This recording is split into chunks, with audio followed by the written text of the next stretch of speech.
So at the end of last night's Survivor episode, you said you were probably going to have nightmares about this haunted idol. So tell us, how many sleepless nights have you had about not using it? Actually, really, I've slept fine. The only time or two was probably the last 2 nights leading up to Wednesday. And it wasn't necessarily about the idol itself. It was more about how's it going to get cut. Right. Because it's a difficult decision I made, and I'm well aware the Survivor community, for the most part, thinks it was a dumb play, and they're entitled to their opinions. And in respect, maybe it was sort of a dumb play. But at the same time, the way I lived my life and the way I was going to play this game is I had to take risks. And the things that would have come out if I saved that idol and made it past that tribal would have been extremely beneficial to me. But my gamble didn't pay off. Do you think if you had survived this vote, do you think you could have gone the whole way and won Survivor? I don't think I would have gone all the way and won Survivor. But I definitely think I would have made some noise.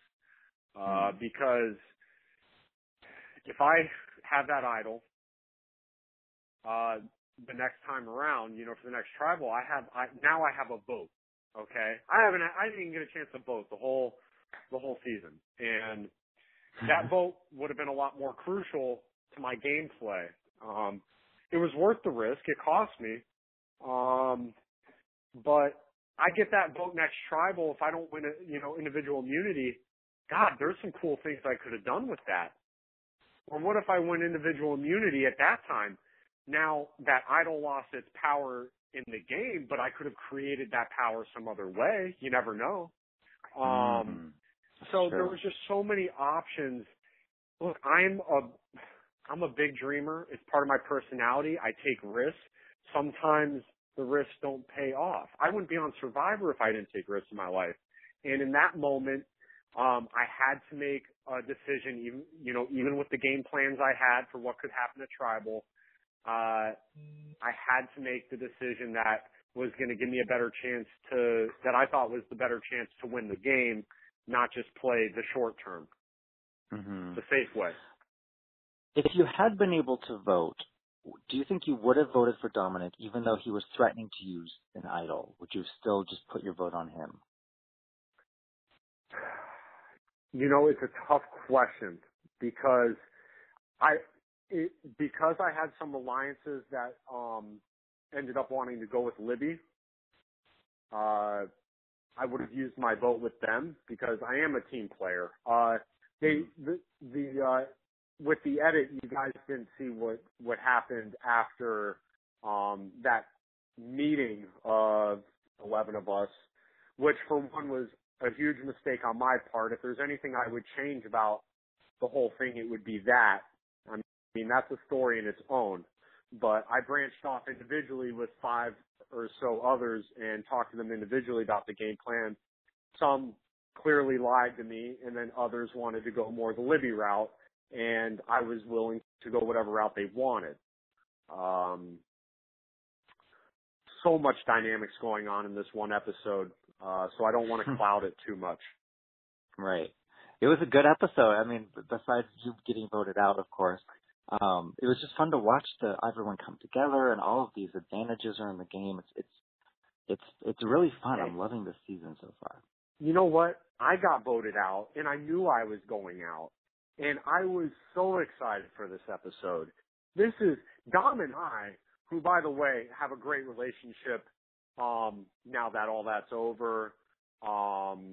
We're so much alike, people have no idea. I mean, maybe they do. That's why we butted heads. He's a great guy. I love his family.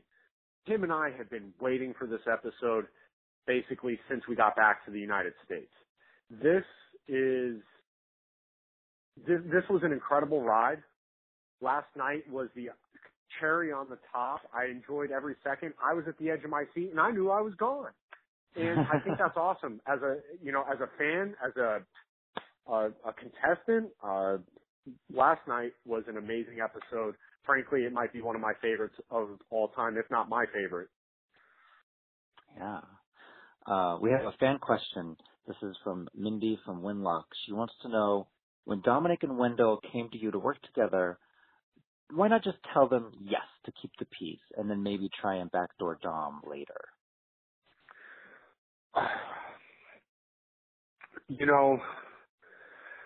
Dom and Wendell are too intelligent for me to just tell them yes and then think I'm also going to go with it. And if you could tell by the show, Dom's pretty paranoid as well. And I still, even if we made that peace treaty, who's to say that they don't try and still take me out? And that is why I could not take the peace treaty. Dom and I's relationship was so tarnished, and he had lied to me so many times that I just could not find it in me to take that chance with the peace treaty. When Wendell voted you out, he really went after you for your rapping abilities. What would you like to say to Wendell for calling you out like that on national TV? I don't think it's necessarily even saying anything to Wendell. I just think that how you handle high-pressure situations, adversity, conflict, is, how you handle that shows true character. And, look, they were trying to take me out. They were saying things to me, and some of it was definitely over the top, and I got voted out. I didn't talk crap. I shook their hands, told them a great job, and, to me, that's who defines me. I am noble, and I showed class. It was a competition, and I left it at that. He took it in a different direction, a direction that I just don't understand why, and it wasn't classy. And that's all I really have to say. I haven't had an apology about it, and I don't need an apology. For the record, Wendell and I have created a great relationship outside of the game after it was over, and I definitely would love for it to stay that way. But last night was just ridiculous. So, we'll have to, have another peace treaty. This is a season that's all about that was meant to be humor. So, put in parentheses like humor, laugh out loud or something.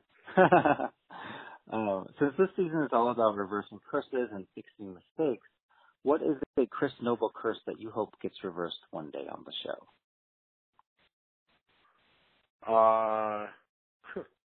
Well, if there was a Chris Noble curse that could get reversed, so this is just like anything that I'm thinking of in the game that would apply to me, but that would curse me. Well, I think the worst decision I could have made was the water well. So, I don't know, maybe the handle on the water well could be turned into a frickin' idol or something, and then, I don't know, the water well was definitely the ticking to my demise. It was a huge mistake on my part. So if there was a reverse the curse, that's a great question. I don't even think my creative mind can think of something that would be great, because I don't want to use that idol because JT and I, that would just be too generic.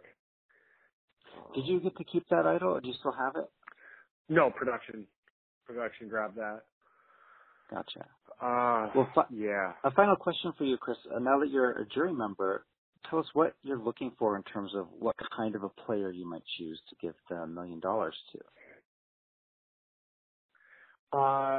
I'm looking for a player that there's a criteria in Survivor, there's the outwit, the outplay, outlast kind of thing, and in my opinion, that's like, competition, that's strategic, and that's maybe just some moments you've had, okay, all that wrapped in one. And, frankly, I'm looking for someone that can meet the boxes. And that's it. If you had a one-sided game, it's going to be tough for me to vote for you.